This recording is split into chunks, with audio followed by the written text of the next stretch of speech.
So, 1990 BMW 3, no, not a 3 yet, it's an 850i.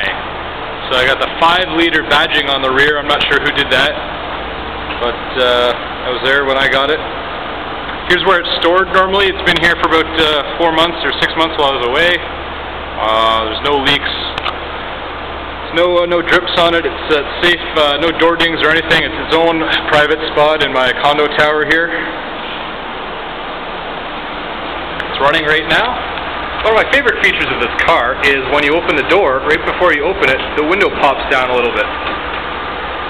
Keeps it from catching on this little edge here, so it makes a nice tight seal and goes up, but doesn't actually close on the window. So you can see here the ABS light is on. That's the only light. I'll have that checked and taken care of.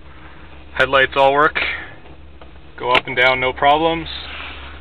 Throw it into reverse here. Back out. Another neat feature of this car is when you throw it in reverse, the mirror goes down, so you can back up safely. I always thought that was another neat feature, especially for a 1990 car. So definitely ahead of its time in a lot of ways. Back out of the spot here. Don't want to dent or ding it or drive into anything. You can see there what oh, it doesn't really show up. Nope. Just drive around. Nice smooth idle though. 500 RPM.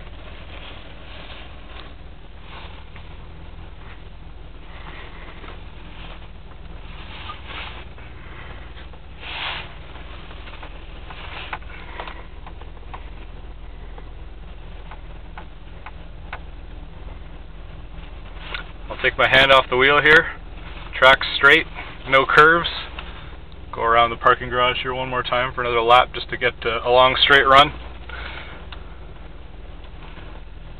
Alright. There we go, straight, hand off the wheel. And it tracks straight, doesn't pull to one side or the other.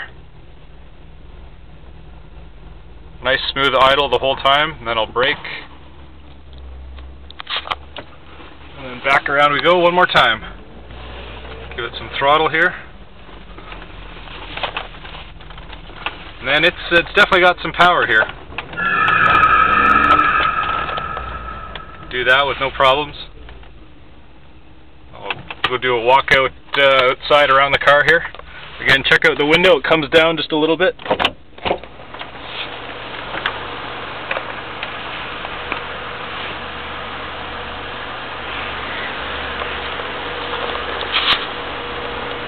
Clean interior.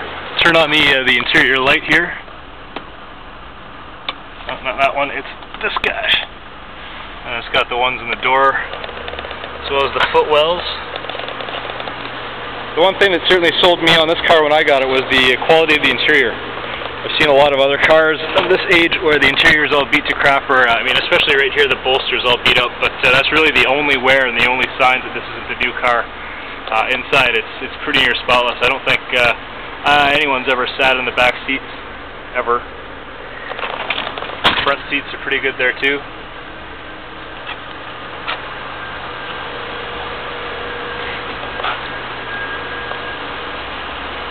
Again with that little window, gets me every time. And here's kind of an exterior walk around of it. Again with that European fog light on the one side only. It's not actually a burnt out bulb, it's just one bulb on the one side only. There's no spot on the other side to put a bulb. Got all the headlights and tail lights on right now, so that's why that shows up, but there's probably 10 different settings for the lights. Between the two different switches, all sorts of different configurations.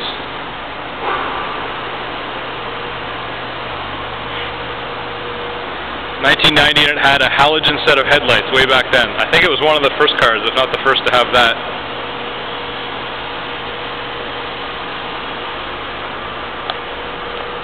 Go ahead and open it back up again here, and I'll pop the trunk. It's just inside here.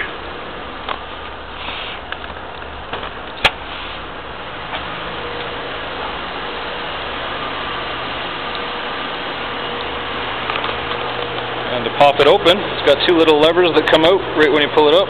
1, 2. A little bit hard to do with one hand here.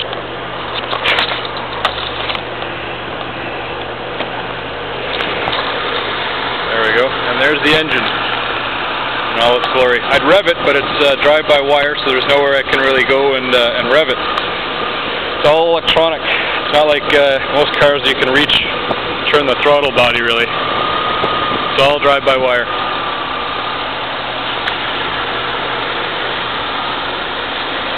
Everything's very clean, well wiped down.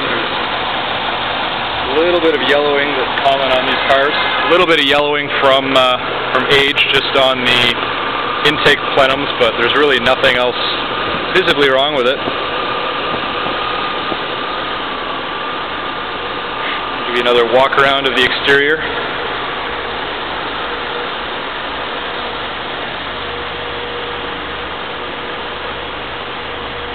The only paint blemishes I know of are here, this guy, which is on top of the paint. I'm not exactly sure what it is, but it might be from a spoiler long ago.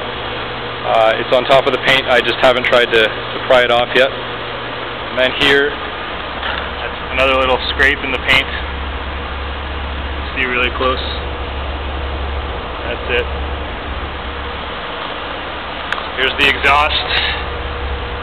It doesn't sound very good on this phone, but it's got a nice deep rumble to it. Inside of the car again.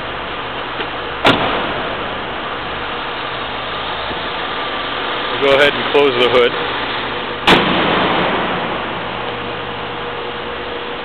And the only other problem with the paint that I've seen is right here. You can see just a little bit of wind scrape on it. All the windows, all the sunroof, the trunk, all the power options work except for the power rear window cover. There's actually a cover in there that slides up electrically to cover the rear window shade, but it doesn't really have much purpose because the rear window is fairly well tinted. All the windows go up and down as they should. Lower that one there, and I'll show you the two on the other side as well. Up and down. Power memory seats. 3 different settings. Power steering wheel. Steering wheel goes forward and backward, up and down, all electrically with this guy right here. Indicators all work. High beams.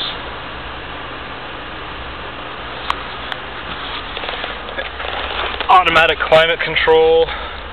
It's got the Japanese stereo, so it only works on 89.9, but I only use it for CD players. It's got a 6 CD player in the trunk hooked up to it, and it can be controlled through this.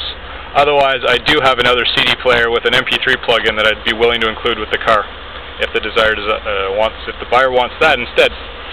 Automatic climate control with adjustable temperature settings, sport manual, and economy mode for the transmission. ASC, I'm not even sure what that stands for. Automatic stability control, I'm guessing. This guy blew my mind. It's actually to raise and lower the height of the headlights for a finite adjustment. It does it automatically according to speed, but you can also control it yourself if you want. If you're going really fast, the car actually raises the headlights slightly to look farther down the highway, but if you don't want it to do that, you can control it with this little switch. It's got 3 settings on it, depending on how far down the road you want to look. Headlight switch for the main lights, right here. And alternate lights, that's the dimmer. You can cycle through with the button on the steering wheel here to show you the different control mechanisms and control functions of the trip computer. Both glove boxes work, both interior lights work. It even has the flashlight still in it. Don't you see many cars like that still? That's kind of a rarity. I've seen those go for about $100 on eBay just for the flashlight because they're kind of a consumer item. Interior is really good. Headliner was recovered except for this little square here. I regret not doing that when I had the rest of the headliner done. You can see it's got a little bit of a wrinkle right here still.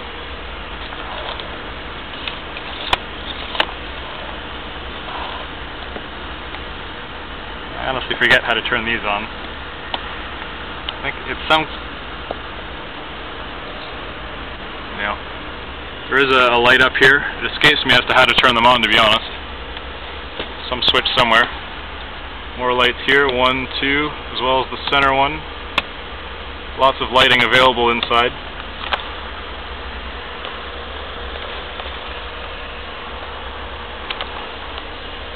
Still has the first aid kit, probably never been used. There it is if you want it. Unopened, I don't know how much I trust it, but unpackaged, or never opened up. Throw that back in here.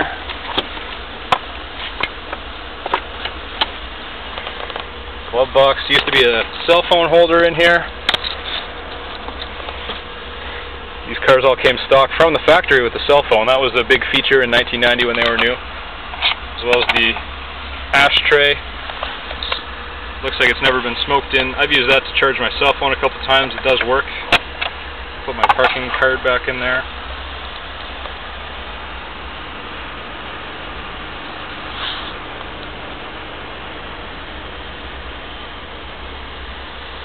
That's just the temporary permit in the windshield I've got.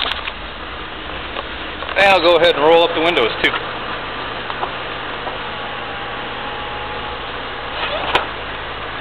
And again,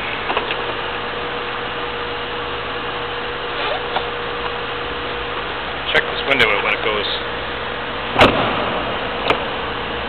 Just about a half an inch. One more walk around.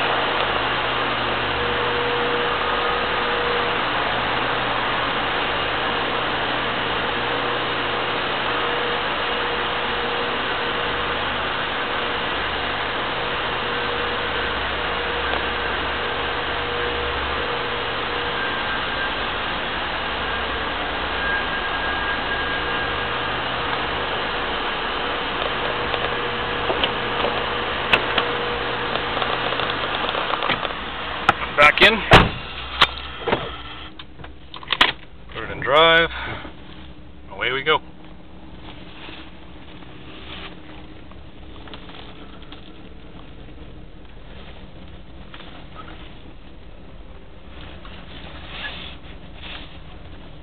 Again, it tracks straight,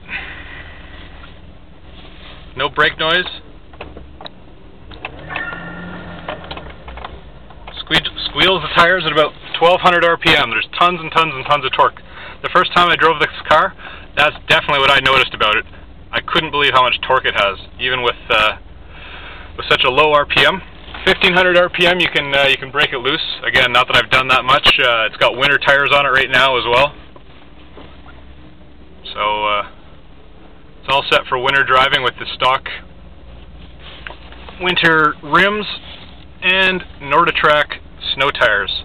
Also available are 19-inch rims and UHP tires. You can see those on an additional link I've got with the ad posted up.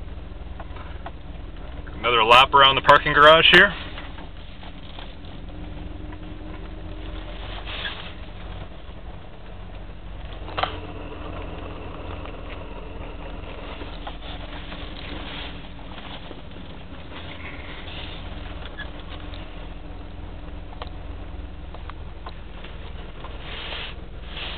Very, very smooth. You can hear the engine, but it's not loud and obtrusive. It sounds loud from the exhaust, not like a rice rocket or anything, but it's not a silent car. Having said that, inside, it's completely quiet. I can't believe how quiet this car is inside compared to the exhaust right at the trunk there. It's a very deep kind of a growl, gurgle sound. Very, very different. It's a V12 and you know it. It's not an 840, it's an 850. So, back into its parking spot here. All the lights work. 2, 3. And we'll take a step out. And one last look here. There you have it. 1990 BMW 850i offered for sale.